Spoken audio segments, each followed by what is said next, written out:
এই হলো deadline communications private limited.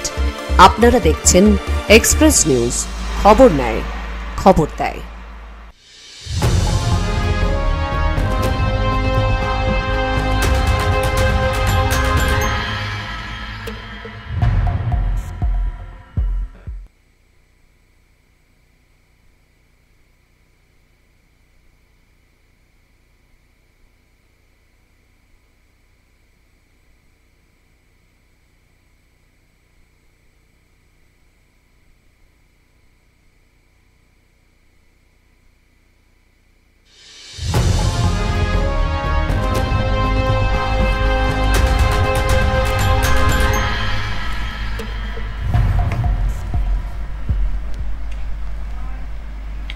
নমস্কার, এক্সপ্রেস নিউজে আপনাদের স্বাগত। আবারও আজকে চলে এসেছি এক্সপ্রেস অনলাইনে। এক্সপ্রেস অনলাইন মানে সারাদিনের বাছাই করা কিছু খবর নিয়ে বিস্তারিত আলোচনা। কিন্তু আপনারা জানেন আজকে ছিল দ্বিতীয় এসএসসি দ্বিতীয় পর্যায়ের পরীক্ষা। সেই পরীক্ষা আজকে বিভিন্ন রাজ্যের মধ্যে জেলার বিভিন্ন স্কুলে আজকে অনুষ্ঠিত হয়েছে। সেখানে যারা যোগ্য শিক্ষক তারাও কিন্তু আবার নতুন করে পরীক্ষা দিয়েছে। আজকে জেলার বিভিন্ন স্কুল থেকে বিভিন্ন চিত্র উঠে এসেছে, বিভিন্ন অভিযোগও উঠে এসেছে। এর আগের বারও এসএসসি পরীক্ষার প্রথম পর্যায়ের যে পরীক্ষা ছিল সেই পরীক্ষায় আমরা এসএসসি পরীক্ষা নিয়ে সারা দিনের যে খবর সেই খবর আপনাদের সামনে বিস্তারিত তুলে ধরেছিলাম। ঠিক আজকেও অর্থাৎ রবিবার দ্বিতীয় পর্যায়ের এসএসসি পরীক্ষার বিস্তারিত তথ্য নিয়ে আলোচনা করব। আজকে আমার সাথে আছে আমাদের ডেস্ক পার্সন বিপ্লব দা। প্রথমে বলে রাখি, রবিবার যেটা আগেই বললাম, রবিবার ছিল দ্বিতীয় পর্যায়ের এসএসসি পরীক্ষা। এই যে পরীক্ষা, এই পরীক্ষা থেকে আমরা বিভিন্ন তথ্য দেখেছি, বিভিন্ন ঘটনা দেখেছি। কিন্তু প্রথমেই আমরা যে খবরের দিকে যাব সেটা হচ্ছে আসানসোল এবং হুগলি। যোগ্য শিক্ষক শিক্ষিকা অধিকার মঞ্চের অন্যতম দুই মুখ সুমন বিশ্বাস ও রূপা কর্মকার, তারা আজকে এসএসসি পরীক্ষা দিতে গিয়েছিলেন। সেখান থেকে হুগলি এবং আসানসোল থেকে তারা ধিক্কার ও ক্ষোভ উগরে দিয়েছেন সরকারের বিরুদ্ধে। দুই চাকরিহারা পরীক্ষার্থী ঠিক কি বললেন সে বিষয়ে আমরা বিস্তারিত আলোচনা করব, কিন্তু তার আগে দেখে নেব প্রতিবেদন। আদালতের নির্দেশে চাকরি হারিয়েছেন প্রায় 26,000 শিক্ষক শিক্ষিকা। চাকরি দুর্নীতির দোলাচলের মাঝেই আদালতের নির্দেশেই দীর্ঘ 9 বছর পর ফের শিক্ষক নিয়োগ পরীক্ষা স্কুল সার্ভিস কমিশনের। গত রবিবার প্রথম পর্যায়ের এসএসসি পরীক্ষার পর এদিন দ্বিতীয় পর্যায়ের পরীক্ষা নেওয়া হয় শিক্ষক নিয়োগ প্রক্রিয়ার। পরীক্ষায় বসার আগে রাজ্যের দুই জেলা থেকে ক্ষোভ উগরে দিতে দেখা গেল দুই চাকরিহারা শিক্ষার্থীদের। যোগ্য শিক্ষক শিক্ষিকা অধিকার মঞ্চের অন্যতম মুখ হুগলির সুমন বিশ্বাস। তার পরীক্ষা কেন্দ্র হুগলির মহিলা কলেজে। সেখানে প্রবেশের আগে তিনি সাংবাদিকদের প্রশ্নের উত্তরে বলেন, এগুলো আমাদের কপালের দোষ, আমরা প্রায়শ্চিত্ত করছি। আমাদের আক্ষেপ ও দুঃখ, যোগ্যতা থাকা সত্ত্বেও আমাদের একই যোগ্যতা নির্ণয় পরীক্ষা দিতে হচ্ছে।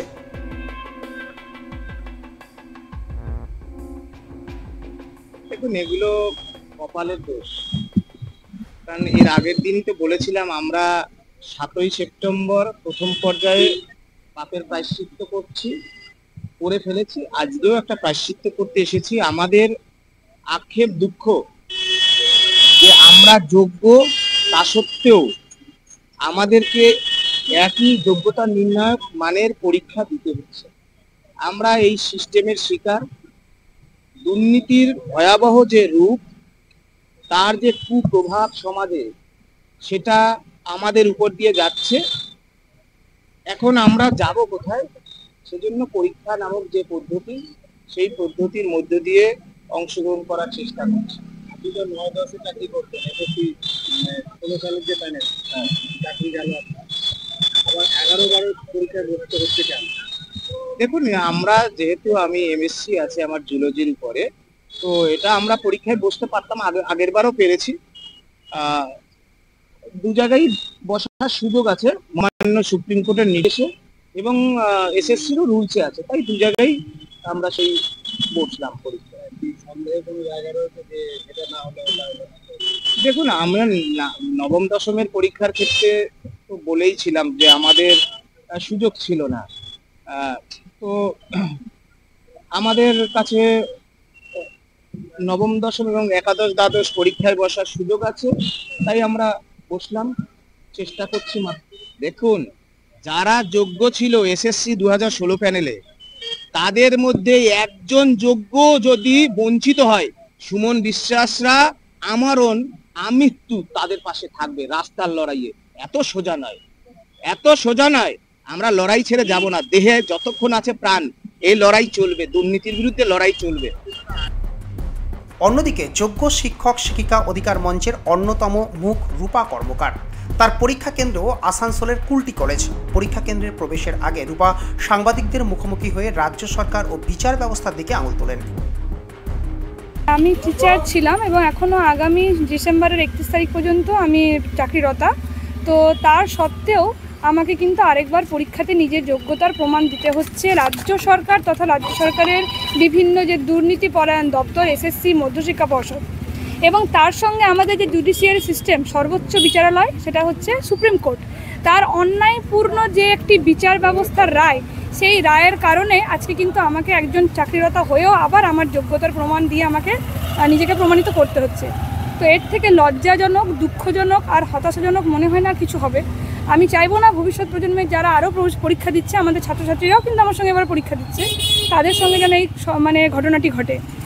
অত্যন্ত হতাশাগ্রস্ত আমরা এবং তীব্র ধিক্কার জানাচ্ছি বিচার ব্যবস্থাকে, এবং যার প্রতি মানুষ ন্যায়ালয়ে গিয়ে ন্যায় পাওয়ার জন্য যেখানে মানুষ আশা রাখে, সেই ন্যায়ালয় কিন্তু আজকে নিরপরাধদেরকে কোনোরকম ন্যায় দিতে পারলো না, ব্যর্থ। এবং তার সঙ্গে এই ব্যর্থ আমাদের রাজ্য সরকার। পাশাপাশি তিনি কালো পোশাক পরে প্রতিবাদ জানিয়ে পরীক্ষা কেন্দ্রে প্রবেশ করেন। সাংবাদিকদের মুখোমুখি হয়ে তিনি ঠিক কী বলেছেন এই বিষয়ে দেখুন। আজকে দেখুন, কালো হচ্ছে একটা অশুভের প্রতীক, শুভর প্রতীক কিন্তু নয়। তো বর্তমানে রাজ্য সরকারের এই দুর্নীতির জন্য এবং এই বিচার ব্যবস্থায় কুবিচারের জন্য আমাদের জীবনে কিন্তু সম্পূর্ণরূপে আজকে অশুভ দিন ঘনিয়ে এসেছে। আজকে এই পরিস্থিতিতে কিন্তু তাদের জন্যই আমাদেরকে উপনীত হতে হয়েছে। তো এই অশুভর ছাপ আমরা নিয়ে বহন করে চলেছি। আমরা কিন্তু এতদিন রাস্তায় আন্দোলন করেছি, রাস্তায় পড়ে থেকেছি, এবং তারই প্রতীক হিসেবে আজকে আমরাও কিন্তু একটি প্রতিবাদ কর্মসূচি পালন করছি। সেই জন্য আমরা তার প্রতীক হিসেবে কালো পোশাক বা কালো রঙকে ব্যবহার করছি। একদিকে যখন চাকরিহারা শিক্ষকরা দ্বিতীয়বার যোগ্যতা নির্ণয় পরীক্ষায় বসার জন্য ক্ষুব্ধ, তখন ভিন রাজ্যের পরীক্ষার্থীদের দেখা গেল বাংলায় এসে পরীক্ষা দিতে। একদিকে যখন দ্বিতীয়বার যোগ্যতা নির্ণয় পরীক্ষায় বসলেও এসএসসি ও রাজ্য সরকারের উপর আস্থা রাখতে পারছেন না চাকরিহারা শিক্ষক শিক্ষিকারা, তখন প্রশ্ন উঠতে শুরু করেছে ভিন রাজ্যের পরীক্ষার্থীরা বাংলা কিভাবে পড়াবেন? ফের কোনো দুর্নীতি বাসা বাঁধবে না তো নিয়োগ প্রক্রিয়ায়? প্রশ্ন থেকেই যাচ্ছে। Bureau report, express news. Suman এবং রূপা আবারও কিন্তু ফের একবার শিক্ষক থেকে পরীক্ষার্থী। যোগ্য শিক্ষক শিক্ষিকা অধিকার মঞ্চের অন্যতম মুখ কিন্তু এই রূপা কর্মকার। তিনি বলছিলেন যে মনটা মানতে না চাইলেও চাপে পড়ে মানতেই হচ্ছে। তিনি আরো একটা কথা যেটা বলেছেন যে আক্ষেপ হয়, এতদিন ছাত্রছাত্রীদের পরীক্ষা নিতাম, আজ নিজেকেই পরীক্ষা দিতে হচ্ছে। আগের দিন দেখেছিলাম আমরা মেহবুবকে কালো জামা পরে আসতে, এদিন রূপা কর্মকার প্রতিবাদী রূপ হিসেবে কালো রঙকে ব্যবহার করেছেন, পরীক্ষা দিতে এসেছেন কালো রঙের জামা পরে। ঠিক সেরকম ভাবে আমরা দেখছি এসএসসির নবম দশম পরীক্ষাও দিয়েছিলেন সুমন বিশ্বাস, আজকেও একাদশ দ্বাদশ পরীক্ষা দিচ্ছেন তিনি। রূপার পরীক্ষা কেন্দ্র ছিল কুলটি কলেজ এবং সুমনকে আমরা দেখেছি পরীক্ষা দিতে হুগলি উইমেন্স কলেজে। এই যে প্রতিবাদীর মুখ দুইজন, রূপা এবং সুমন, তাদের আজকে যে প্রতিবাদের ভাষা, এই ভাষা সম্পর্কে কি বলবেন? না, আজকে যেটা প্রতিবাদের ভাষা ঠিক বলবো না, আজকে বাধ্য করেছে তাদেরকে পরীক্ষার মঞ্চে বসতে। এটা তাদের কাছে খুব অসম্মানের লেগেছে, কারণ একটা পরীক্ষায় উত্তীর্ণ হয়ে তারা আজকে এই পরীক্ষায় এসছে, মানে আজকে শিক্ষকতা করছিলেন। দীর্ঘদিন শিক্ষকতা করার পর তারা জানতে পারছে যে তারা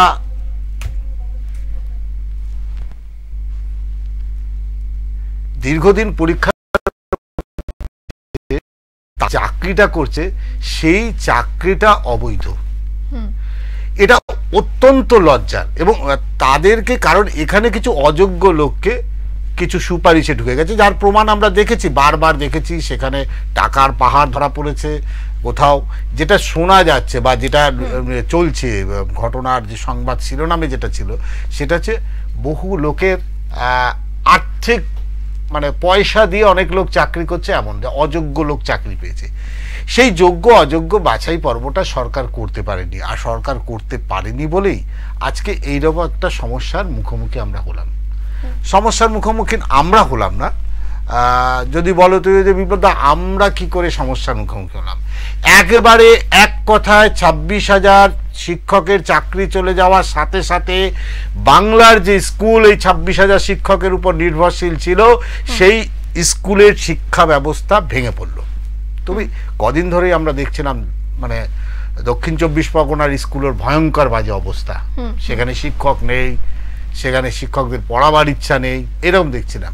আর আজকে যে আমরা দুটো পরীক্ষার সময় আজকে যে পরীক্ষায় দেখলাম, সুমন অতি পরিচিত মুখ, প্রতিবাদী মুখ, রাজ্য সরকারের লোক বিভিন্নভাবে তাকে বিভিন্ন আইনের বেড়াজালে বাঁধতে চেয়েছে। আমরা দেখেছি শিক্ষকরা কিভাবে আন্দোলন করেছে তাদের অধিকারের জন্য। আমরা দেখেছি, এই বাংলার মানুষ দেখেছে ওএমআর শিট কিভাবে নকল হতে, এই বাংলার মানুষ দেখেছে ওএমআর শিট অন্য স্টেট থেকে আনতে হয়েছে, ওএমআর শিটে কারচুপিও দেখা গেছে। তাহলে একদল অযোগ্য লোক ছিল, সেই অযোগ্য লোককে বাঁচাতে যোগ্যদের বলি দেওয়া হলো। আজকে সেই যোগ্যরা এখানে আবার পরীক্ষা দিচ্ছে, তাদের যোগ্যতা প্রমাণ করতে হচ্ছে। সবচেয়ে বড় কথা, খুব ভালো কথা কিন্তু একটা বলেছে যে আমরা এতদিন স্কুলের ছাত্রদের পরীক্ষা দিচ্ছিলাম, আজ আমার নতুন করে পরীক্ষা দিচ্ছে। এর থেকে লজ্জার বোধহয় আর কিছু নেই। কার লজ্জা জানি না, সরকারের লজ্জা। আসল সরকার তার দুটো কান কেটে ফেলেছে একদম। এখানে একজন সাংবাদিক হয়ে বলছি সরকার, কারণ যে ছবি আজকে আমরা সারাদিন দেখেছি, সত্যি খুব নিজেকে লজ্জিত লাগছিল যে আমরা কোথায় বসবাস করছি। আমি কোনো রাজনৈতিক দলের কথা বলছি না, আমার কাছে সব রাজনৈতিক দলের প্রতীক এক টাকার এপিটো যা ওপিটো তা। আজকে যে ছবিটা দেখছি সেই ছবিটা অত্যন্ত নক্কারজনক ছবি। যারা যোগ্য ছেলে, সুমনের মতো, খুব সুমনের মতো একদম দরিদ্র পরিবার থেকে উঠে আসা ছেলে, তুমি যদি দেখো পাশাপাশি মেদিনীপুর, আসানসোল এবং আমাদের দক্ষিণ 24 পরগনার যে ছেলে মেয়েগুলো আজকে, তারা আজকে পরীক্ষা দিতে এসে আরো ভয়ঙ্কর ঘটনার শিকার হয়েছে, যা শুনলে বা আজকে দর্শক দেখলে আপনাদের আমরা দেখাবো সেই ছবি, যে ছবি দেখার পর এই বাংলায় আপনারা থাকেন বলতে লজ্জা পাবেন। আমি এই কথার দায়িত্ব নিয়ে বলছি একজন সাংবাদিক হিসাবে, যে আপনারা লজ্জা পাবেন যে এই বাংলায় আপনারা থাকেন। আর এমন ছবি, যে ছবির মধ্যে দিয়ে সত্যি আমরা যখন খবরটা করছিলাম আমরা লজ্জা পাচ্ছিলাম যে কাদের দেখাচ্ছি, কি দেখাচ্ছি, কেন দেখাচ্ছি, আমরা কি দেখছি বাংলার। আরো একটা দিক বিপ্লব দা, আমরা আগের দিন দেখেছিলাম দক্ষিণ 24 পরগনা থেকে মেহবুব মন্ডলকে কালো জামা পরে প্রতিবাদী মুখ হিসেবে পরীক্ষা দিতে, কিন্তু আজকে সেম জিনিসের পুনরাবৃত্তি হলো এই রূপার ক্ষেত্র। এই প্রসঙ্গে কি বলবে, এই যে কালো রং বারবার ব্যবহার? অ্যাকচুয়ালি দেখো, যেটা মেহবুবের সঙ্গে যখন কথা হয়েছিল গত সপ্তাহে, মেহবুব একটা কথা বলেছিল, মেহবুব পরিষ্কার একটা কথা বলেছিল যে এখানে ও সেই কথাটাই বলছে, সেই কথাটা বলছে যে আইন, অর্থাৎ আইনের উপর যে ভরসা, যে ভরসায় এতদিন তারা পথে ছিল, যে ভরসায় তারা এতদিন লড়াই করেছে, সেই আইন ব্যবস্থাকে উপেক্ষা, উপহাস, তাদের কাছে উপহাসযোগ্য হয়ে গেছে। কারণ ভারতের আইন, আমি ওইভাবেই বলবো, ভারতের আইন, আইনটা তো ভারতের আইন প্রমাণ করতে পারেনি যোগ্য অযোগ্য। সরকারকে যোগ্য অযোগ্য প্রমাণ না করতে পারে, একবারে 26,000 গলা কেটে দিয়েছে, 26,000 মানুষের জীবন জীবিকার উপর গলা কেটে দিয়েছে। যোগ্য অযোগ্য প্রমাণ করতে না পারার জন্য এরা কেন পরীক্ষা দেবে? পরীক্ষা দেবে এসএসসির যারা দায়িত্বপ্রাপ্ত যারা ছিলেন, যারা এই নেপথ্যের নায়ক, তাদেরকে তো আজকে পরীক্ষা দেওয়ার দরকার ছিল। কারণ এই যে একদল লোক তাদের নিজেদের ব্যক্তি স্বার্থ চরিতার্থ করতে গিয়ে, তাদের নিজেদের পকেট ভরতে গিয়ে এই 26,000 ছেলের প্রতি যে অবিচার করা হয়েছে, এটা অত্যন্ত নিন্দনীয়। এবং সেইটা হয়তো কেউ বসে বিভিন্ন, আমি দেখেছি বিভিন্ন চ্যানেলে বসে, বিভিন্ন জায়গায় বসে তারা সংবাদ মাধ্যমে বসে তারা স্বীকার করতে লজ্জা পান। শাসক দলের লোক লজ্জা পান, লজ্জা পাবার কিছু নেই। এটা যেটা হয়েছে অত্যন্ত লজ্জার, এটা স্বীকার করতে শিখুন। আমি কোনো রাজনৈতিক, আবার পরিষ্কার কোনো রাজনৈতিক দলের পক্ষপাতিত্ব হয়ে বলছি না, আমি এই বাংলার মানুষ, এই বাংলার শিক্ষার এই হাল, শিক্ষক নিয়োগের এই হাল, তাতে লজ্জা পাওয়া উচিত। এখন যদি কিছু বলা হয় সাথে সাথে বলে বাম আমলে এ ঢুকিয়েছিল, কংগ্রেস আমলে ওরা এরকম হতো, আমরা তো সেই হওয়ার জন্য বাংলার মানুষ পরিবর্তনটা চাইনি। বাংলার মানুষ পরিবর্তন কিসের চেয়েছিল? বাংলা মানুষ পরিবর্তন চেয়েছিল যেগুলো সে সময় হতো তার একটা পরিবর্তন, যাতে পরবর্তী সময় না হয় ওরা চুরি করেছে বলে আমরা চুরি করবো, এটাই স্বাভাবিক। আর যে চুরি আমরা দেখছি বাংলায়, এ চুরি তো অত্যন্ত নক্কারজনক চুরি, যার কোনো ভাষা নেই যে ভাষায় প্রমাণ করা যায়। তারপরেও আমরা দেখি বাংলার মানুষ, কিছু মানুষ সংবাদ মাধ্যমের সামনে চায়ের দোকানে বসে আজগুবি গল্প করে। আজ লজ্জা হওয়া উচিত যে ছেলেমেয়েগুলো পরীক্ষা হলে গিয়ে যে কান্না তারা আমাদের দেখিয়েছে, তারা চোখে জল ফেলেছে, এক প্রকার কালো কোটকে উপেক্ষা করেছে, যে এই কালো কোট পরে কারা রয়েছে, সত্যি খুব খারাপ লাগছে। আচ্ছা, আমরা এই মুহূর্তে পেয়েছি আমাদের প্রতিনিধি আসানসোল থেকে জয়ন্ত সাহা। জয়ন্ত, হ্যালো জয়ন্ত। হ্যাঁ জয়ন্ত, তুমি শুনতে পাচ্ছ? একদম জয়ন্ত, এক্সপ্রেস অনলাইনে তোমাকে স্বাগত। কারণ আজকে আসানসোল যে ছবিটা দেখেছে সেই ছবির মধ্যে একটা বড় ছবি হচ্ছে রূপা, আসানসোলের প্রতিবাদী মুখ। আজকে রূপার যখন ইন্টারভিউ দিচ্ছিল সেই সময় তোমার মনে হচ্ছিল না বাংলার শিক্ষা ব্যবস্থা, রূপার সেই হয়তো চোখের জলটা আমরা দেখতে পাইনি, কিন্তু বুকের যন্ত্রণাটা কিন্তু চোখে মুখে ফুটে উঠছিল। কেন আবার তাকে পরীক্ষা দিতে হচ্ছে, যে মেয়েটা 9 বছর ধরে পরীক্ষা নিয়েছে ছাত্রছাত্রীদের। কি প্রতিক্রিয়া আসানসোলবাসীর এবং রূপার যে অভিব্যক্তির মধ্যে তুমি কি দেখতে পেয়েছিলে? একদম দেখো, দ্বিতীয় পর্যায়ে পরীক্ষা ছিল আজ আসানসোলে, বেশ কয়েক সিট পড়েছিল, 6টা যে জায়গায় কেন্দ্র পড়েছিল সেখানে পরীক্ষা দিয়েছে। যারা 2016-তে পাস করে স্কুল চাকরি করেছেন, শিক্ষক শিক্ষিকারা, তারাও পরীক্ষা দিচ্ছেন, এবং নতুন যারা ক্যান্ডিডেট তারাও পরীক্ষা দিচ্ছেন। এর মধ্যে চিত্রটা অন্যরকম। আজকে রূপা কর্মকাণ্ড, ও 8 থেকে 9 বছর চাকরি করে যে শিক্ষক জগতে ছিল, 26,000 যখন নিয়োগের চাকরি বাতিল হয়েছিল তার মধ্যে পুরো নাম চলেছিল, বহুগুলো করেছে। আসানসোলের ডিআই অফিস ঘেরাও, কলকাতাতে যে নবান্ন ঘেরাও, প্রত্যেকটা মুহূর্তে এই আন্দোলনের শিরোনামে ছিল। সে আজকে প্রতিবাদ জানিয়েছে, পরীক্ষা দিচ্ছে, কিন্তু একটা কালো ড্রেস পরে, পরীক্ষা কেন্দ্রে যেয়ে পরীক্ষা দিয়েছে। বারবার বলছে যে এক সময় আমি যাদেরকে পরীক্ষা নিলাম আমাকে আজকে পরীক্ষা দিতে হচ্ছে একাদশ দ্বাদশ শিক্ষা নিয়োগের জন্য। কিন্তু কেন? প্রশ্ন কিন্তু এটা উঠছে, সাধারণ মানুষের কাছে প্রশ্ন উঠছে। 26,000 লোকের চাকরি গেছে, এর মধ্যে যারা ভালোভাবে পড়াশোনা করে চাকরি পেয়েছিল, যারা শিক্ষা যোগ্যতা যাদের আছে, তাদেরও মাঝে যেতে গেল কিছু মুষ্টিমেয় লোক পয়সার মাধ্যমে চাকরি পেয়ে তাদের জন্য যারা অরিজিনাল শিক্ষক শিক্ষিকা তাদের চাকরিটা গেল, তাদেরকে পুনরায় পরীক্ষা দিতে হচ্ছে, নতুন ক্যান্ডিডেটের সাথে বসতে হচ্ছে পরীক্ষা কেন্দ্রে। এটা কিন্তু প্রশ্ন, এটাই মানুষের প্রশ্ন। তোমার কাছে আর একটা বিষয় নিয়ে যাব। বাংলায় দেখছিলাম যে এবারের এসএসসি পরীক্ষায় আসানসোলে, বিশেষ করে আসানসোলে বাইরের রাজ্য থেকে বহু অবাঙালি ছেলে পরীক্ষা দিতে এসেছিল। একদম আমরা সকাল থেকে যে চিত্র পেয়েছি, আসানসোল গার্লস কলেজে দাঁড়িয়েছিলাম, আমরা গার্লস কলেজে তাদের যারা পরীক্ষার্থী ছিল তাদের সঙ্গে আমরা কথা বলছিলাম, জিজ্ঞাসাবাদ করছিলাম যে আপনারা কোন জায়গা থেকে এসেছেন। ওরা বলছে আমি ঝাড়খণ্ড, বিহার ও উত্তরপ্রদেশ থেকে এসেছে। মানে বাইরের রাজ্য থেকে এই শিক্ষা পরীক্ষা নিয়োগের জন্য আসানসোলে বা ওয়েস্ট বেঙ্গলে পরীক্ষা দিতে আসছে বাইরের ভিন রাজ্যের ছাত্রছাত্রীরা। তার মানে ভিন রাজ্যের চাকরি নেই। ঝাড়খণ্ডে একজন ছেলেকে আমরা প্রশ্ন করলাম তাহলে কি ওখানে কোনো ভ্যাকেন্সি নেই চাকরির জন্য? বলছে না, কোনো ভ্যাকেন্সি নেই, চাকরি নেই, তার জন্য আমরা এখানে পরীক্ষা দিতে এসেছি। তাহলে তুমি ভেবে রাখ, দেখো 5 লক্ষ লোক পরীক্ষা দেবে রাজ্যেতে, তার মধ্যে 26,000 যাদের চাকরি গেছিল তারা আবার তার সঙ্গে পরীক্ষা দিচ্ছে। এবার নিজের রাজ্যের ছেলে, ভিন রাজ্যের ছেলে, এবার বড় স্কুটনি কেরকম করবে, কারা চাকরি পাবে, এটা কিন্তু একটা দ্বন্দ্ব রয়েছে। আদৌ চাকরি যাদের হবে না আবার নতুন করে আবার পরীক্ষা হবে, এটা কিন্তু একটা আলোচ্য বিষয়। একদম কথা যেটা বলা হচ্ছে যে মানে অন্য রাজ্য থেকে এই রাজ্যে পরীক্ষা দিচ্ছে, আর পরীক্ষা যে স্কুলগুলো সেগুলো বাংলা মাধ্যম। একদম।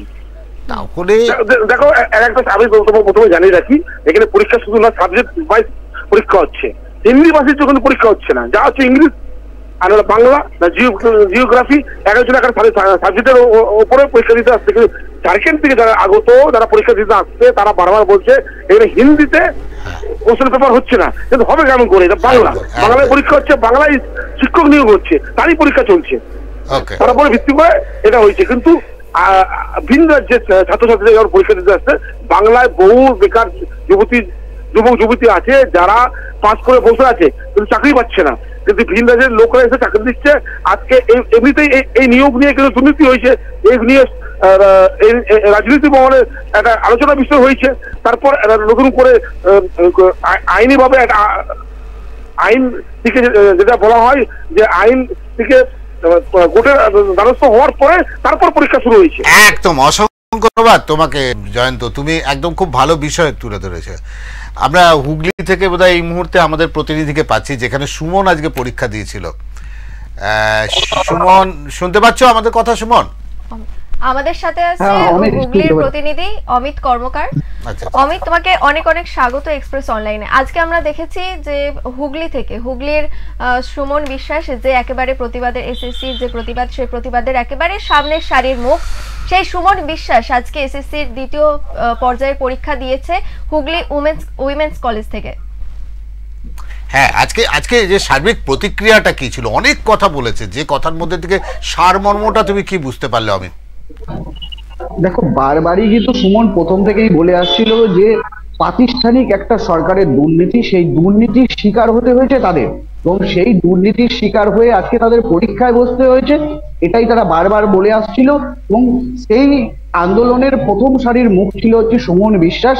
সেই সুমন গত সপ্তাহে যেমন পরীক্ষায় বসেছিলেন, আজকেও সেরকমই পরীক্ষায় বসেছিলেন, কিন্তু পরীক্ষায় বসবার আগে তিনি আমাদের ক্যামেরার সামনে দিদি জানিয়েছেন যে আমরা কিন্তু হাল ছাড়ছি না, আমরা প্রতিবাদেই থাকবো, আমরা রাস্তায় থাকবো, রাস্তার প্রতিবাদে থাকবো, এবং রাস্তার প্রতিবাদেই আমরা আমাদের অধিকার ছিনিয়ে নেব। তবে যেহেতু সুপ্রিম কোর্টের নির্দেশ, সেই জন্য আমরা পরীক্ষায় বসেছি।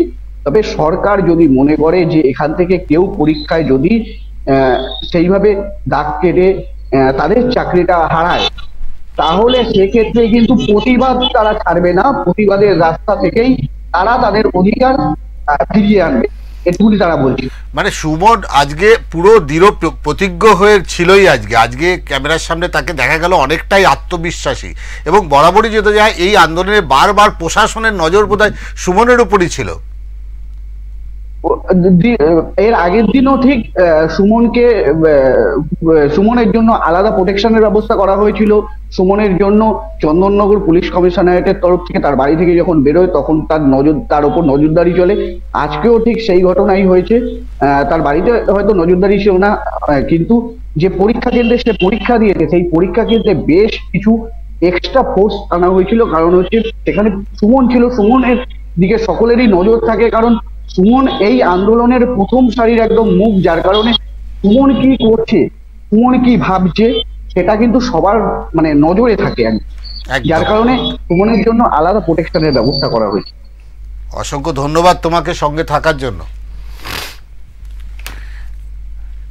সত্যি বাংলার এই যে সুমনের মুখ, সুমন যদি বলো একদম প্রত্যন্ত গ্রাম থেকে উঠে আসা মেধাবী একটি ছাত্র, যে পড়াতে চায়, আগামী প্রজন্মকে পড়াতে চায়, এবং আজকে যে কথার মধ্যে একদম পরিষ্কার তার বক্তব্য ছিল, সে হাল ছাড়বে না। এই রেজাল্টের পরেও যদি যোগ্যদের চাকরি, তাদের মতো যোগ্য প্রার্থীকে যদি বেকার বসে থাকতে হয়, তাহলে কিন্তু ছাড়বে না। তারা ঊর্ধ্বতন পর্যন্ত তারা আরও লড়াই করবে। সেই লড়াইটা কোথায় কিভাবে করবে এখন সেটা খোলসা করেনি। তবে এইটা কথা যে দেশের আইন, বিচার ব্যবস্থা এবং শাসক দল যে সরকারের উপরে তাদের কিন্তু আস্থা হারিয়েছে, এটা থেকে পরিষ্কার। আমার মনে হয় আজকে আরেকটা একটু এই ছবিটা তো আমরা দেখলাম, এবার একটু মজার ছবি দেখবে নাকি? আমার খুব ইচ্ছা ছিল আর কি। কোন প্রসঙ্গে? যদি আমরা একটু বর্ধমানের দিকে যাওয়া যায় আর কি, তুমি যদি বলো, না আমরা অন্য জেলার খবরের দিকে যাব? আমরা বর্ধমানের দিকে যাব, কিন্তু তার আগে আমরা দেখে নেব দক্ষিণ 24 পরগনার খবর। অর্থাৎ আচ্ছা, কালনাতে বলে রাখি, কালনাতে যে ঘটনা আমরা দেখেছি, একেবারে যে পরীক্ষা কেন্দ্রে ঢোকার আগে আমরা বরাবরই জানি, পরীক্ষা কেন্দ্রে ঢোকার আগে কোনো রকম ধাতব যদি থাকে জিনিস কিন্তু খুলে রেখে যেতে হয়। ছেলেদের বেল্ট, যেমন ছেলেদের বেল্ট, মেয়েদের হাতের চুড়ি, নোয়া ইত্যাদি, এবং এমনকি মহিলাদের যে মাথার ক্লিপ সেটা পর্যন্ত খুলে রেখে যেতে হয়। সেই রকমই আজকের পরীক্ষা কেন্দ্রে ঢোকার আগেও কিন্তু এইরকমই বিবাহিতা মহিলাদের হাতে যে পলা বা নোয়া সেটা কিন্তু খুলে রেখে পরীক্ষা দিতে যাওয়ার কথা বলেছিলেন যে ওখানে যে যারা দায়িত্বে আছেন। কিন্তু সেই রকমই যে একজন বিবাহিতা মহিলার কাছে কিন্তু তার হাতের নোয়া অনেকটাই গুরুত্বপূর্ণ আমরা দেখেছি। সেখান থেকে একজন পরীক্ষার্থী কিন্তু পরীক্ষা না দিয়ে পরীক্ষা কেন্দ্র থেকে বেরিয়ে যান। আমরা দেখেছি কালনাতে এইরকমই একটি ঘটনা। আমরা এই প্রসঙ্গে আরো বিস্তারিত আলোচনা করব, কিন্তু তার আগে দেখে নেব প্রতিবেদন। বাংলা এসএসসি এখন বড় প্রশ্নের মুখে। 26,000 চাকরি যাবার পর দীর্ঘ 9 বছর বাদে শুরু নিয়োগ পরীক্ষা। আর সেই নিয়োগ পরীক্ষা দিতে গিয়ে আবার নতুন সমস্যা। হিন্দু মহিলা নোড়া আর পলা পরে পরীক্ষা দিতে পারবে না। এ আমাদের কথা নয়। আমি বলেছি তো যে আমার 1 মাস হয়েছে দিয়েছে, আপনি চেক করে দেখুন যে নোয়াটার মধ্যে কি আছে, প্লেন লোহার নোয়াতে গেলে কি আছে। ওনারা কি বললেন আপনার উত্তর খুলতে হবে, মেটাল ডিটেক্ট করছে মানে খুলতে হবে। এতে কি আপনার পরীক্ষায় কোনো চাপ পড়বে? আমি পরীক্ষা দেবই না। সধবা মহিলা কিভাবে খুলবে তার পলা লোহার নোড়া? কি সমস্যা হয়েছে? সমস্যা হচ্ছে এখানকার সিস্টেম করেছে হাতে নোয়া পর্যন্ত খুলে ফেলতে হবে। কি একটা সধবা মেয়ে সে হাতে নোয়া খুলবে কি? সে কি খুলেছে নাকি? খুলেছে, লোহা খুলেছে? এখন আমি খুলিনি। আচ্ছা, কি ভাবছেন, কি করবেন? পরীক্ষা দেবে? মানে আপনার ছেলের বউ খুলতে চাইছেন? এর আগে স্কুলে হয়েছিল, সেখানেও সধবা মেয়েদের লক্ষণ।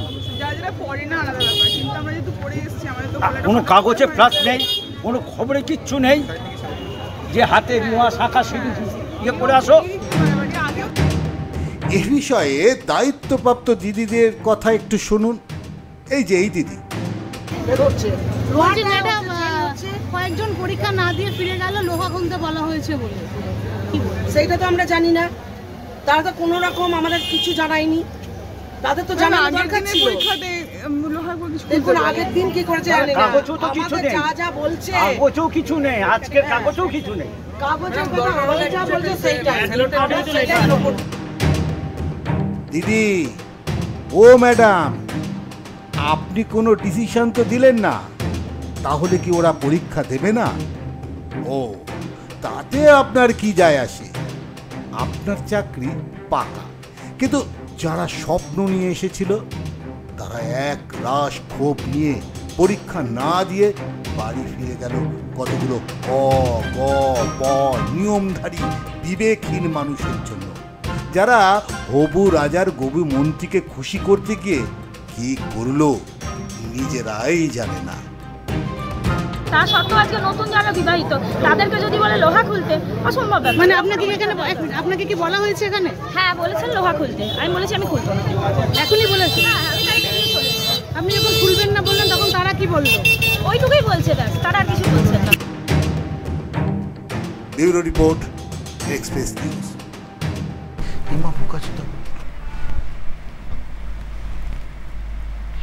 এই ঘটনার পরিপ্রেক্ষিতে, এই প্রতিবেদনের পরিপ্রেক্ষিতে একটা কথা কিন্তু ভীষণভাবে স্পষ্ট যে আজকের যে এসএসসি পরীক্ষা, এসএসসি পরীক্ষা একটা নাট্য মঞ্চে পরিণত হয়েছিল। পূর্ব বর্ধমানের কালনা হিন্দু গার্লস উচ্চ বিদ্যালয়ের এই ঘটনা কিন্তু তার সব থেকে বড় প্রমাণ। একদল পরীক্ষাকে উপেক্ষা করে বাড়ি চলে গেলেন। হবু রাজার দেশে গবু মন্ত্রীর সাংঘাতিক আইন। কি সেই আইন? পরীক্ষা হলে কোনো বিবাহিত মহিলা লোহা বা পলা পরে যেতে পারবেন না। আর আমরা বরাবরই দেখেছি বাঙালি মহিলার কাছে কিন্তু তার হাতের নোয়া ভীষণ রকম ভাবে গুরুত্বপূর্ণ। একজন দুজন না, একাধিক মহিলা কিন্তু আজকে এই পরীক্ষা কেন্দ্র থেকে বাড়ি চলে গেছেন শুধুমাত্র এই নিয়মের পরিপ্রেক্ষিতে। আজকের এই যে ঘটনা, এই ঘটনা প্রসঙ্গে তুমি কি বলছো? আসলে খুব ভালো যে হবু রাজার গবু মন্ত্রী। আমি বলছি এই যে যাদের উপর দায়িত্ব দেওয়া হয়েছিল না, তাদেরকে কিন্তু এই আগ বাড়িয়ে এত কিছু সরকার বলেনি। সরকার বলেছিল যে কোনো রকম লোহা মানে মেটালিক কিছু নিয়ে যেতে না। এরা এতটা সরকারকে খুশি করতে যায় না, মানে পারলে এরা মানে এমন একটা মানে তুমি দেখবে আমাদের বাড়িতে এরকম পোষ্য আছে, আমি এইভাবেই বলছি, কারণ আজকে যারা ফিরে গেল তারা তাদের স্বপ্নটাকে খুন করে দিয়ে ফিরে গেল, যার মূল্য এই অসভ্য পনা দিতে পারবে না। কারণ যারা ফিরে গেল তারা তাদের এতদিনের স্বপ্নটাকে তারা শেষ করে দিয়ে গেল। আর এই একদল লোক যারা আমি যাদের কথা বলছি, যারা প্রশাসনের চেয়ারে বসে, যারা দরজায় দাঁড়িয়ে এই লোকগুলোকে ফেরাবার দায়িত্ব নিয়েছিল, একটা নোয়া সেটার জন্য ফেরত যেতে হবে, খুলতে হবে? কেন? কোথায় বাস করছি আমরা? কারা এরা? সরকার কাদের পুষছে এদের? সরকার কখনো বলেনি যে ওইটা পড়ে যাওয়া যাবে না। তুমি জানো, আমি তোমাকে আরো একটা খবর বলি, এই স্কুলেই একজন বেল্ট পড়ে গেছে বলে বলছে বেল্ট খুলে যে ঢুকতে হবে। সে বলছে আমি বেল্ট খুলে ঢুকবো কি করে? বাধ্য হয়ে পরীক্ষা দিতে পারেনি সেই ছেলেটি। এর দায় কে নেবে? কাদেরকে বসিয়েছেন, কাদের দায়িত্ব দিচ্ছেন? আমি দায়িত্ব সহকারে বলছি যে কাদের দায়িত্ব, শাসক কাদের দায়িত্ব দিচ্ছে? একদল গাধা বলবো নাকি, আমার ভাষা নেই, কারণ তারা উপলব্ধি করতে, তারা সরকারি চাকরি করছে। এই দেখুন, এই উর্দি পড়া মানুষগুলোকে দেখুন, তাদের একটু মাত্র বিবেক নেই যে কাদের ফিরে দিকে, একদল শিক্ষিত লোককে ফিরে দিচ্ছে যারা আগামী প্রজন্মকে তৈরি করবে। বিরক্ত প্রকাশ করছে, তাদের যোগ্যতার কাছে ধিক বলছে যে কি হবে এত পড়াশোনা করে, বাবা এত টাকা খরচা করে। এই যাদের এই আধিকারিকের দায়িত্বে যারা ছিলেন, তাদেরকে আমি কি মানুষ বলবো? আমার মনে হয় আমাদের প্রতিনিধি যিনি আছেন কালনায়, তিনি আজকে চেপে ধরেছিলেন পুরো বিষয়টা, প্রত্যেকটা লোকের সেই ছবি তুলে ধরেছিল। তার সঙ্গে যদি একটু কথা বলা যায়। কালনা থেকে আছে আমাদের প্রতিনিধি রীতা ভট্টাচার্য, যিনি আজকে সারা দিন পরীক্ষার্থীদের কি কি সমস্যার মধ্যে পড়তে হয়েছে এবং কেন তারা বাড়ি ফিরে গেলেন একজন পরীক্ষার্থীর কাছে পৌঁছেছিলেন এবং তাদের সাথে সরে জমিনে কথা বলেছেন সেখানে উপস্থিত থেকে। আজকে সারা দিন ধরে তিনি কি কি দেখলেন এবং কি কি উপলব্ধি করলেন আমরা জেনে নেব। হ্যাঁ রীতা, শুনতে পাচ্ছ? হ্যাঁ পাচ্ছি। একদম এক্সপ্রেস অনলাইনে তোমাকে স্বাগত। আজকে যে ছবিটা দেখলাম, যারা এক বুক স্বপ্ন নিয়েছিল এতদিন যে তারা শিক্ষকতা করবেন, পরীক্ষা দেবেন, এবং আজকে সেই মতো তারা এসেও ছিল। তাদের মধ্যে কেউ এসএসসির আগে পাস করেছিল। এই ছবিটা কি সত্যি কাঙ্ক্ষিত ছিল? আজকে যে ঘটনাটা কালনার একটা স্কুলে ঘটেছে, এটা কখনোই সভ্য সমাজে ঘটার কথা নয়। অন্তত যারা মানুষ গড়ার কারিগর, তাদের কাছ থেকে এটা আশা করা যায় না। হয়তো অনেকে মানে, অনেকে মানে না। একটি মেয়ের বিয়ের পরে একটা নোয়া এবং শাখা পলা, এগুলো তার কাছে অনেকটাই বেশি, অনেকটাই গ্রহণযোগ্য, এবং সেটাকে সে ভালোবাসে তার স্বামীর শুভ কামনার জন্য। কিন্তু আজকে ওই স্কুলে দেখ যেভাবে ওগুলোকে জোর করে খুলতে বাধ্য করা হচ্ছিল, সেটা সত্যি অমানবিক। ওই দৃশ্য দেখা সঠিক ভালো লাগছিল না। একটি মেয়ে, সে পরীক্ষা না দিয়ে চলে গেল, কারণ তার 2 মাস হলো বিয়ে হয়েছে। সে সেই মুহূর্তে মনে করেছে যে তার চাকরি পাওয়ার থেকে, চাকরিতে পরীক্ষাতে বসার থেকে তার স্বামীর ভালোবাসার অনেক বেশি, তার স্বামীর জীবনের আয়ু তার কাছে অনেক বেশি। তাই সে পরীক্ষা কেন্দ্র থেকে ছেড়ে সে চলে গেল। আরেকজন মেয়ে, সে প্রথমে পরীক্ষা দিতে চায়নি, কারণ তারও ওই 2-3 মাস হলো বিয়ে হয়েছে। সে নববধূ সাজেই প্রায় পরীক্ষা দিতে এসেছিলেন, শাখা পলা পরে বাঁধানো, এবং তাতে সোনা ছিল, কানে দুল ছিল। সেও কিন্তু তখন সে খুলতে চায়নি, বাধ্য করা হচ্ছিল। কিন্তু অবশেষে ওখানকার যিনি স্কুল দায়িত্ব ভারপ্রাপ্ত শিক্ষিকা ছিলেন, সে যখন সংবাদ মাধ্যমকে দেখলেন, সে শেষ মুহূর্তে তখন বললেন, হ্যাঁ আপনারা আসুন, আমরা পরীক্ষা নিচ্ছি, এগুলো আর খুলতে হবে না। তাহলে সেটা সে আগে কেন করলেন? তার কি এইটুকু বিবেক ছিল না যে আজকে তারা একেই এই পরীক্ষাটা দিচ্ছে, টালবাহানার মধ্যে পরীক্ষার রেজাল্ট আদৌ বেরোবে নাকি, আবার এটার উপরে কোনো কেস হবে নাকি? 26,000 চাকরি অলরেডি চলে গেছে। এমনও মানুষ ছিল যাদের চাকরি চলে গেছে, তারা পরীক্ষা দিতে এসছে। এমনকি সেখানে পুলিশ আধিকারিকরাও ছিল, তারা কিন্তু দাঁড়িয়ে পুরো ঘটনাটা দেখছিল। এটা সত্যি আমাদের এই সভ্য সমাজের ক্ষেত্রে লজ্জাজনক। যে সামাজিক, আমি একদম পরিষ্কার তোমাকে বলি, যে সামাজিকভাবে আমাদের হিন্দু মেয়েদের কাছে, বিবাহিত হিন্দু মেয়েদের কাছে শাখা পলা তার ঐতিহ্য এবং তার স্বীকৃতি, ঐতিহ্য, এটাকে সে আলাদা শ্রদ্ধা করে।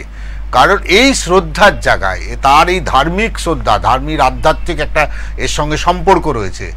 মনে হচ্ছে না যেন কোনো তালিবান দেশে আমরা চলে এসেছি।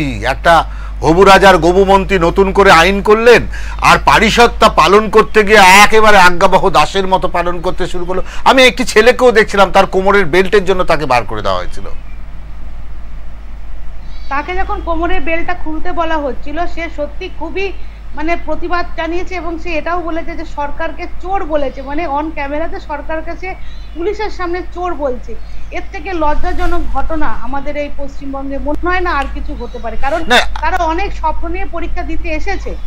আর আরেকটা তারা আবার পরীক্ষা দিতে এসেও কিন্তু তারা কিন্তু ঠিক ভরসা পাচ্ছেন না, যদি এই পরীক্ষাটা কোনোভাবে রেজাল্ট আউট না হয়, আবার যদি কোনো কেস। মানে তুমি আরেকটা জিনিস সেখানে বেশ, আজকে যে কজন পরীক্ষা দিতে পেরেছে সেটা বোধহয় সাফল্য এক্সপ্রেস নিউজের রীতা ভট্টাচার্যের একটা বড় অবদান রয়েছে। না, আমরা চেষ্টা করি মানুষের ভালোটা তুলে ধরতে, যাতে মানুষের কোনো অসুবিধা না হয়, এটাই হচ্ছে আমাদের সংবাদ মাধ্যমের কাজ। তো তার জন্য আমাকে অনেক মানে হুমকির মুখে পড়তে আপাতত এখনো হচ্ছে। অসংখ্য ধন্যবাদ রীতা তোমাকে। অসংখ্য ধন্যবাদ। আমরা আজকে যে প্রতিবেদন দেখলাম সেটা একেবারেই বোধহয় কাম্য নয়, তবে যে সিদ্ধান্ত তারা সবার শেষে নিল, অর্থাৎ একজন দুজন পরীক্ষার্থী ফিরে যাওয়ার পর যে সিদ্ধান্ত নিল, আমার মনে হয় সেই সিদ্ধান্ত বোধহয় প্রথমে দিলে এইরকম অবস্থার মধ্যে পড়তে হতো না তাদের। আমরা পরবর্তী খবরের দিকে যাব। পরবর্তী খবর দক্ষিণ 24 পরগনা। দক্ষিণ 24 পরগনার যে মুখ বারবার কিন্তু আমাদের এই সংবাদ মাধ্যমে উঠে এসেছে, যখন এসএসসির যোগ্য শিক্ষকরা যখন ধর্নায় বসেছিলেন, সেই যে অধিকার মঞ্চের কনভেনার মেহবুব মন্ডল, এর আগেও যখন প্রথম পর্যায়ের পরীক্ষা হয়েছিল সেই সময়ও মেহবুব কিন্তু খবরের শিরোনামে ছিল, আজকেও সে দ্বিতীয় পর্যায়ের পরীক্ষা দিতে গিয়েছিল বারুইপুর হাই স্কুলে। এই যোগ্য শিক্ষক শিক্ষিকাদের মধ্যে সে কিন্তু একদম অন্যতম একটি মুখ। তাদের মধ্যে পরীক্ষা দিয়ে বেড়াতে দেখা গেল সাদা পোশাক পরে। এর আগের দিন আমরা দেখেছিলাম তাকে কালো রঙের পাঞ্জাবি পরে পরীক্ষা দিতে, এবং এই কালো পাঞ্জাবি পরার পরিপ্রেক্ষিতে কিন্তু তিনি বলেছিলেন যে প্রতিবাদ হিসেবে, প্রতিবাদ দেখানোর পরিপ্রেক্ষিতে সে আজ কালো পাঞ্জাবি পরে এসেছে। এবং দ্বিতীয় পর্যায়ের যে পরীক্ষা, সেই পরীক্ষায় তাকে দেখা গেল সাদা রঙের পোশাক পরে পরীক্ষা দিতে। স্কুল সার্ভিস কমিশনের শেষ পরীক্ষায় সাদা পোশাক পরে প্রতিবাদ স্বরূপ পরীক্ষা দিতে এসেছিলেন বারুইপুর হাই স্কুলে অধিকার মঞ্চের কনভেনার মেহবুব মন্ডল। পরীক্ষা দিতে এসে অভিযোগ করে তিনি আবারও বলেন ষড়যন্ত্রের শিকার হতে হয়েছে রাজ্যের যোগ্য শিক্ষক শিক্ষিকাদের। আমার মনে হয় এ প্রসঙ্গে আরো বিস্তারিত আলোচনা করার আগে মেহবুব মন্ডল সাংবাদিকদের মুখোমুখি হয়ে ঠিক কি বললেন সেটা একবার শুনে নেব। আজকে তো এসএসসির 11-12 পরীক্ষা, আজকেরও সাদা পোশাক দেখছি, কি বলবেন? বলবো বলতে এটাই সাদা পোশাক এই কারণেই, যেহেতু আমি বলছি যে এটা আমাদের শেষ পরীক্ষা, মৃত্যুর শেষ অঙ্গবস্ত্র হিসাবে সাদা ব্যবহার করা হয়, তাই আজকে আমরা সাদা ব্যবহার করছি। প্রথম দিন আপনি কালো পাঞ্জাবি পরেছিলেন, আজকে সাদা জামা। কারণ সেদিন আমাদের কাছে ওটা একটা কালো দিন, কারণ আমাদের জন্য কালো পোশাক পরেই কিছু মানুষ সংবিধানকে সামনে রেখে যারা বিচার করছিল তারা যথার্থ বিচার করেনি, এবং যারা সংবিধানকে হাতে রেখে একটা স্বচ্ছ একটা রাষ্ট্র ব্যবস্থা পরিচালনা করব বলেছিল তারাও সেটা করেনি, ফলে সেটা ছিল কালো। আর আজকে আপনি কোথায় পরীক্ষা আজকে আপনার? Baruipur high school. আপনার নামটা? আমরা দেখলাম আগের দিন কিন্তু প্রতিবাদ স্বরূপ সে কালো পাঞ্জাবি পরে এসেছিল, এবং আজকে সে পরে এসেছে সাদা রঙের পোশাক। আজকেও কিন্তু প্রতিবাদ স্বরূপ হিসেবেই তিনি এই সাদা রঙের পোশাক ব্যবহার করেছেন। তিনি পরীক্ষা দিতে এসেছিলেন বারুইপুর হাই স্কুলে, এবং তিনি ঠিক কি বললেন সেটাও আমরা শুনলাম। তো বিপ্লবদার কাছে আমার প্রশ্ন থাকবে যে আগের দিন কালো পাঞ্জাবি, আজকে সাদা পোশাক, এই যে পোশাকের অদল বদলে যে প্রতিবাদ করার যে ধরন, সেই ধরন সম্পর্কে তুমি কি বলবে? আসলে শিক্ষকদের না মানে ইন্ডিকেট করে দেওয়ার, মানে তারা এটা ইন্ডিকেট করতে পারে আর কি। আজকে সত্যি কথা বলতে আগের দিন সে কালো পোশাক পরে এসে আইন ব্যবস্থাকে, শাসন ব্যবস্থার প্রতি মানে উপহাস করেছিল। আজকে কিন্তু সাদা পোশাক পরে শিক্ষকতা, তার যে এত বছর যে শিক্ষক ছিল তার যোগ্যতার আজকে সলিল সমাধি হলো। সাদা পোশাক আমরা তখনই পরাই যখন কবরে দেওয়া হয় আর যখন দাহ করার আগে, একদম এই দুটো সময়। আজকে মেহবুব কিন্তু সেই কথাই ওখানে দাঁড়িয়ে বলল যে আমার প্রতিবাদের জায়গাটা হচ্ছে সেই জায়গায়। আজ আমি শেষ দিন পরীক্ষা দিয়ে প্রমাণ করলাম আমার যে অতীতের যে যোগ্যতা ছিল সেই যোগ্যতার অসম্মান, চরম অসম্মানের জন্য এটা চিতায় তোলার মতো অবস্থা বা কবর দেওয়ার মতো অবস্থা। সত্যি তুমি ভাবো এই যে ছেলেগুলো, তরুণ ছেলেগুলো যারা স্বপ্ন নিয়ে এসেছিল বাংলার শিক্ষা ব্যবস্থার নবীন প্রজন্মকে, আগামী প্রজন্মকে যারা শিক্ষা দেবে, তাদের শিক্ষা ব্যবস্থার উপর একটা প্রশ্ন তুলল সরকারের কিছু মুষ্টিমেয় মানুষের জন্য। আজকে শিক্ষা ব্যবস্থা একটা প্রশ্ন চিহ্নের মধ্যে, আর সেই সাথে সাথে একদল যোগ্য শিক্ষককে সেই সামনে পড়তে হলো। এটা আমার মনে হয় এই লজ্জা শুধু তাদের নয়, এই লজ্জা বাংলার দেশের ৭৯তম স্বাধীনতার পরে এই লজ্জা আমরা প্রত্যক্ষ করলাম।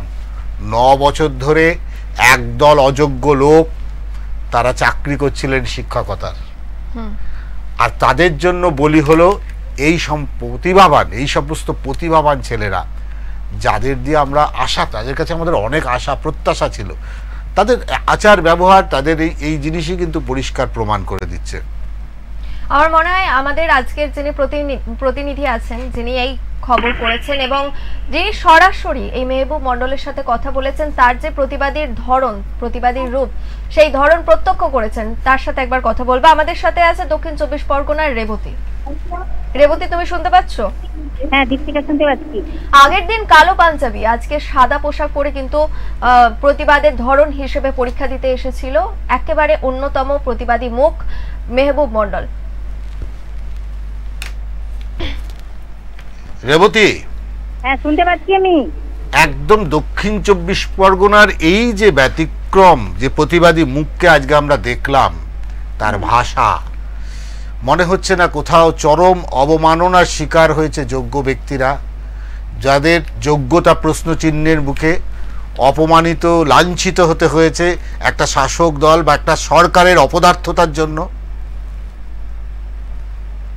দেখো বিপ্লব দা, তোমাকে ইতিমধ্যে বলে রাখি, আজকে দক্ষিণ ২৪ পরগনায় বিভিন্ন জায়গায় আজকের পরীক্ষা হয়েছে। এই একাদশ এবং দ্বাদশের যে শিক্ষা নিয়োগের পরীক্ষা হয়েছে, প্রায় ২,৩৫,৫০০ শিক্ষার্থী পরীক্ষা দিয়েছে এবং ৪৭৮টি কেন্দ্রে পরীক্ষা হয়েছে। তোমাকে বলে রাখি, এর আগে যে নবম এবং দশমের পরীক্ষা হয়েছিল, এই মেহবুব মণ্ডল যে কালো পাঞ্জাবি প্রতিবাদের মুখ নিয়ে তিনি যে পরীক্ষা দিতে এসেছিলেন, আজকের একই রকম ভাবে বারাইপুরে সাদা পোশাক পরে সে পরীক্ষা দিতে এসছে এবং চরম ভিন্নতার এবং প্রতিবাদের মুখ নিয়ে আজকের এসছে।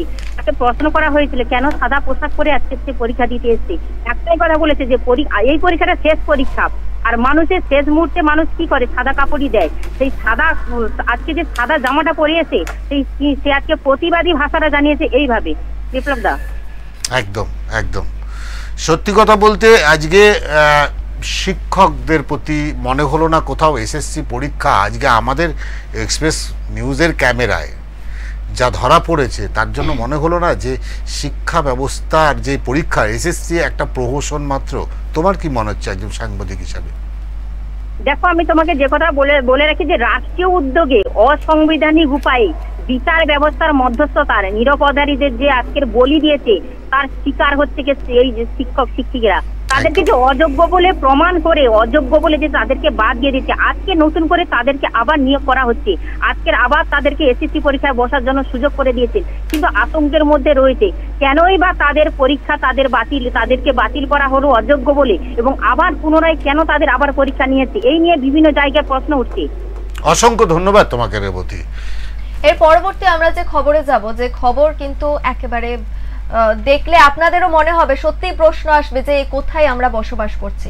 আবারও একজন প্রতিবাদী চাকরি প্রার্থী রাসমণি পাত্র পাঁশকুড়া বালিকা বিদ্যালয়ে এসএসসি পরীক্ষা সেন্টারে তিনি আজ পরীক্ষা দিতে যান। সেখানে সাংবাদিকদের মুখোমুখি হয়ে তিনি আক্ষেপ প্রকাশ করে বলেন, আজ আমাদের অগ্নি পরীক্ষা, নিজের রাজ্যে আজ আমরা লজ্জিত। এতদিন রাজ্য সরকার অভিষেক বন্দ্যোপাধ্যায় প্রতিশ্রুতি দিয়েছিলেন ঠিকই, কিন্তু কোনো কাজ হয়নি। আজকে তাদের অগ্নি পরীক্ষা দিতে হচ্ছে। তিনি সাংঘাতিক কিছু কথা বলেছেন, তার কথার মধ্যে এসেছে ক্ষোভ এবং ধিক্কার। তার পাশাপাশি তিনি কিন্তু সাংবাদিকদের সামনে কথা বলার মুহূর্তে কান্নায় ভেঙে পড়েছেন। আমার মনে হয় যে আমরা যদি একবার তার বক্তব্যটা শুনে নিতে পারতাম তাহলে আরো ভালো হতো। দেখুন, দীর্ঘদিন আজকে কিন্তু অ্যাকচুয়ালি আপনারা সবাই আজকে দেখতে পাচ্ছে যে যারা অযোগ্য চিহ্নিত বাদ চলে গেছে, আজকে তো পরিষ্কার যে সেই জায়গায় কিছু ওয়েটিং তো থাকতে পারতো, সেই জায়গায় যোগ্য ওয়েটিংটা থাকতে পারতো নয়, আছে যারা যোগ্য বলি চাকরিটাই পেলো না। 10 বছর ধরে তারা চাকরিটাই পেলো না, স্কুলে যেতেই পারলো না, স্বপ্নটা পূরণ করতেই পারলো না। তাহলে তাদের কি হবে? তারা তো আজকে কোনো রকম সুযোগ সুবিধা পাচ্ছে না। সরকার যারা যোগ্য টিচার, যারা ইন সার্ভিস, তাদের জন্য 10 নাম্বার রেখেছেন। বিচার ব্যবস্থাও রেখেছেন, কিন্তু যারা মানে অযোগ্য, যেসব অযোগ্যের বদলে যারা যোগ্য ছিল, যেসব ক্যান্ডিডেটগুলো, তাদের কি হবে? তাদের দায় কে নেবে? তাদের জীবনের দায় কে নেবে? তাদের পরিবারের দায় কে নেবে? আজকে আমরা যোগ্য ওয়েটিং হয়েও কিন্তু আজকে আমরা মানে কোনো সুযোগ সুবিধা পেলাম না। আজকে আমাদের নিয়োগের ডেডলাইন দেওয়া হলো, বারংবার প্রতিশ্রুতি বৈঠক মানে প্রকাশ্যে বলা হলো, কিন্তু আলটিমেটলি ফল জিরো। আজকে আমাদের কোনো রকম সুযোগ সুবিধা দেওয়া হলো না, ফ্রেশার হিসাবে পরীক্ষায় বসতে হচ্ছে। এটা খুবই লজ্জাজনক, খুবই দুঃখের, খুবই যন্ত্রণার। আজকে অনেক বুকে ব্যথা নিয়ে, কষ্ট নিয়ে দিন রাত এক করে আবার পরীক্ষা মানে রাত দিন এক করে আমরা শুনলাম কি সাংঘাতিক এবং কতটা মর্মান্তিক, কিন্তু তার বক্তব্য শুনে সত্যি মনে হয় যে সত্যি আমরা কোথায় বাস করছি। আপনাদের বলে রাখি যে একসময় কিন্তু এই প্রতিবাদী মুখ মাথা মুন্ডন করে প্রতিবাদ জানিয়েছিল পূর্ব মেদিনীপুরের কোলাঘাট ব্লকের ভোগপুর এলাকার চাকরি প্রার্থী এই রাসমণি পাত্র। আজকে তার বক্তব্যে কিন্তু স্পষ্ট কতটা ক্ষোভের মধ্যে, কতটা ধিক্কার জানিয়েছে আমাদের সরকারের বিরুদ্ধে। আজকে আমাদের যিনি প্রতিনিধি, যিনি এই প্রতিবেদন করেছেন, যিনি ওনার বক্তব্য আমাদের সামনে তুলে ধরেছেন, তার সাথে একবার কথা বলে নেব। আমাদের সাথে আছে পূর্ব মেদিনীপুরের অরুণাভ মান্না। অরুণাভ, তোমাকে অনেক অনেক স্বাগত এক্সপ্রেস অনলাইনে। অরুণাভ, আজকে যখন রাসমণি পাত্র পরীক্ষা দিতে গেছিল, তার প্রতিক্রিয়া শুনেছিলে, একজন সাংবাদিক হিসাবে তুমি কি দেখেছিলে? তার যন্ত্রণা, তার সে কি বলতে চেয়েছিল? একেবারে দেখো, সেই যে রাসমণি পাত্র, যিনি এক সময় পরীক্ষা দিয়েছিলেন গতবারে, কিন্তু তাতে কিন্তু তিনি বিফল হয়েছিলেন, কারণ তিনি চেয়েছিলেন যে তিনি চাকরি পাবেন, একটা আশা নিয়ে গিয়েছিলেন, তার পরিবারের মুখে অন্ন তুলে দেবেন, এমন একটা আশা নিয়েই কিন্তু তিনি রাস্তায় নেমেছিলেন। তিনি চাকরির জন্য অন্য হয়ে ঘুরেছিলেন, পরীক্ষা দিয়েছিলেন, কিন্তু তিনি সে পরীক্ষায় বিফল হয়েছেন, কারণ রাজ্য সরকারের যে চাকরি নিয়ে যে দুর্নীতি, চাকরি নিয়ে যে ছেলে খেলা, তা কিন্তু তিনি দেখেছিলেন, যার ফলে বলাই যায় তিনি কিন্তু এক প্রকার কান্নায় ভেঙে পড়েছিলেন। তারপরে কিন্তু রাসমণি রোডে তিনি কিন্তু এক প্রকার প্রতিবাদে বসে সামিল হয়েছিলেন, তিনি চাকরির ধর্নায় বসেছিলেন।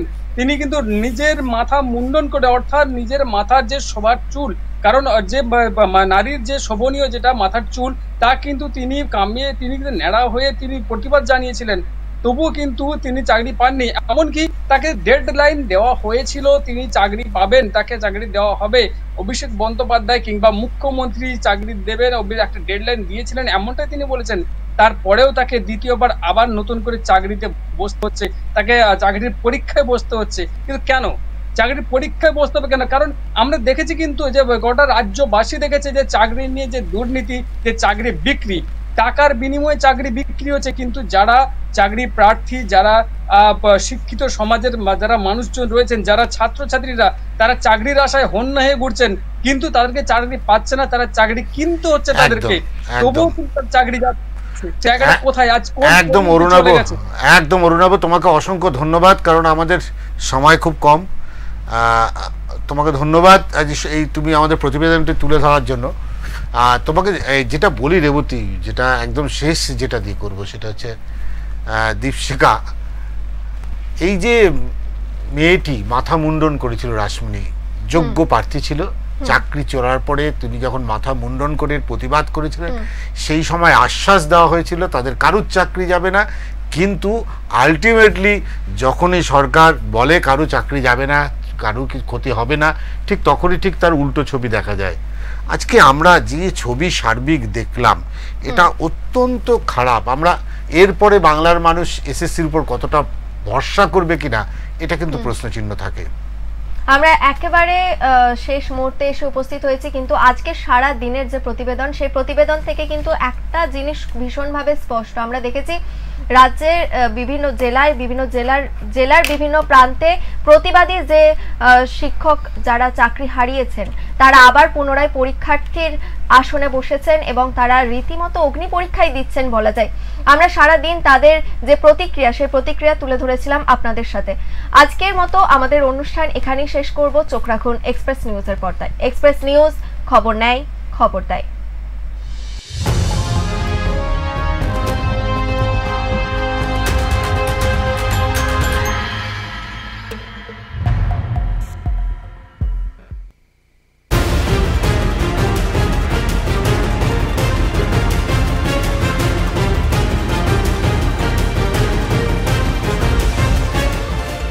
এই হলো ডেডলাইন কমিউনিকেশনস প্রাইভেট লিমিটেড। আপনারা দেখছেন এক্সপ্রেস নিউজ, খবর নেয়, খবর দেয়।